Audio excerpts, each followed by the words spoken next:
नवरंगपुर जिला पापड़ाहांडी ब्लॉक सानबाली पंचायतर बड़बाली गांव में लगी रही पानी समस्या। गांव में प्राय 222 घरू 1000 रु ऊर्ध्व जनसंख्या बास करुछंती। उक्त गांव में 3टा वार्ड रे 6टी साही रही। गांव में 5टी नलकूप थिबा बेले 3टी नलकूप खराब होई जाईछि। बाकी 2टी नलकूपरु अल्प अल्प पानी बाहरुथिबा बेले हांडीए पानी पई घंटा घंटा जगिबाकू पडुछि। पंचायत रे क्या कहवा पंचायत रे मीटिंग कर मास का मीटिंग जिते बेले हो ग्राम सभा पुलिस सभा हो से तो सब बेले पानी देख जनाऊँ 5-4 वर्ष हो गला 5 वर्ष पूर्वाई अच्छे मु समिति सब हो से कम पंचायत लिखिकी देले भी ब्लॉक रे ग्रहण होना ब्लॉक वाला जिला वाला जिते प्रशासन आसिक देखिकर जाइछंती और राजनेता मान देखिछंती किंतु पानी समस्या समाधान हो पारुना कि जगाई दौना।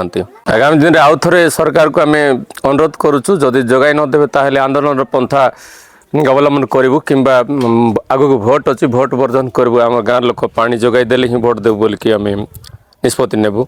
गाँव में कुली मजूरी श्रेणीर लोक बास करुवा बेले पानी पई कामरे बाधा सृष्टि होइछि। आज जाए एही ग्रामर लोक झरणा पानी व्यवहार करुछंती। से आम झरना पानी खाइले ना कि मेरलिया होउछि तापर हमको ना कि झाड़ा बाती मिसा होउछि सेठी सेटा को हमर देशिया हिसाब ना कि ताको टिके आमे बटिका फुटिका खाइ किना सेठी चलुछु अरे किंती यार करूता सेटा को से पानी जहाँ हेले से पानी का हमर मूल्यवान है से डोंगा घाट बोली करी सेटा का हमर अमृत बोली करी हमर भाव भाई हिसाब देशिया हिसाब अरे हमको तो पानी सुविधा बोरिंग नहीं कि किसी नहीं हम भिन्न गाँव गोटे जीव बोले से पानी को देखले नहीं सीटी डाउ को बेटी आना लोभ नहीं मात्र पानी को इनती आम गाँव में गोटे होता बोले पर आम आशा लगुच मात्र से आम आशा पूर्ण हो नहीं। पानी का सुविधा नहीं बाबू खाइबा पीबाटा सब सुविधा पानी का किंतु सुविधा नहीं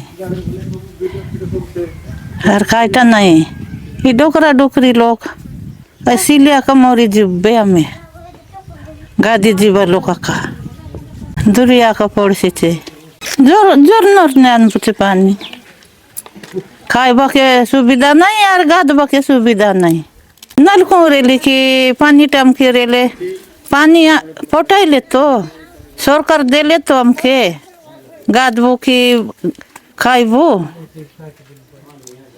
आई सरकार मिसा आईसी थे वर्षा नहीं आईसी थे हाँ पानी चाड़ी देबो बोलबा थे 3 चक्का पटु काड़ी नेबा थे जीवाई थे आई पानी चाड़ बार नहीं हमें मोरी हाथी जीवु बेसी ना ई पानी हमें ठम के लोग पानी खाइबार नहीं।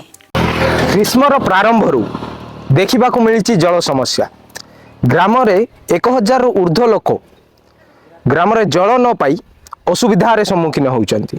ग्राम 5टी बोरवेल और प्रधानमंत्री जल जीवन मिशन रो सुविधा थाई मध्य ग्राम रे पहुँची पारुनी नीति व्यवहार करने जल और पानीय जल पहाड़ तले गोटे झरणा पानी उपरे निर्भर कर ग्रामर अधिवासी गत वर्ष प्रशासन को ग्रामवासी गुहारी करथिले मध्य वर्तमान पर्यंत कौन प्रकार सुफल मिली नहीं।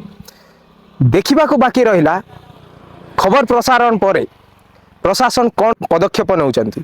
जेतेबेले आमे ग्रामर समस्या विषय स्थानीय कार्यनिर्वाही अधिकारी को पचारिथिलु से प्रतिक्रिया देथिले जे प्रकल्प ग्राम रे चली बहुत कम समय मध्य ग्रामवासी जल पाई परिबे। अन्यपटे ग्रामवासी को मत देइचंती बा चेतावनी देइचंती जे जदि एई वर्ष ग्राम रे पानीय जल और नीतिदिन व्यवहार पर जल न पहुँचे ताहले आगामी निर्वाचन रे ग्रामवासी भोट वर्जन करिवे। देखा बाकी रहिला खबर प्रसारण पर प्रशासन केते तत्परता देखौछि।